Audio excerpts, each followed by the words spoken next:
Welcome to the Slop Farm. Enjoy the video. In this video, I will show how to make an Excel worksheet. First, launch Microsoft Excel and choose the blank workbook option to start fresh. You'll see a grid of cells, organized into rows and columns, which is your primary workspace. Familiarize yourself with the ribbon at the top, as it contains all the tools you'll need for data entry, formatting, and calculations.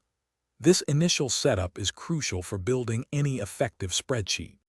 Once your blank workbook is open, you can start entering data. Simply click on a cell and type your text or numbers.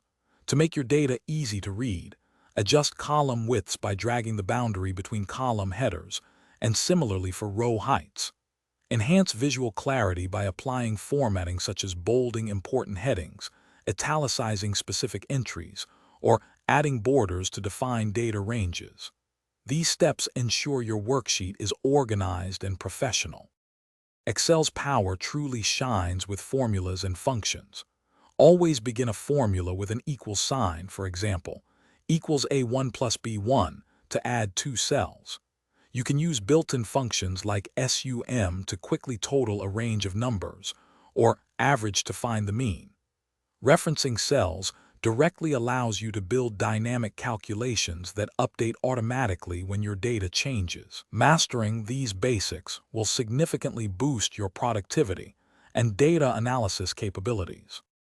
It's vital to save your work regularly to avoid losing any progress. Use File, then Save As to choose a location and name for your workbook. Sharing your Excel files is straightforward. You can attach them to emails or upload them to cloud storage platforms for easy collaboration. Remember to check the description below for a link to the new Kindle Paperwhite, along with other great deals. This ensures your hard work is preserved and accessible to others when needed. Thanks for watching. Consider subscribing if we helped you today.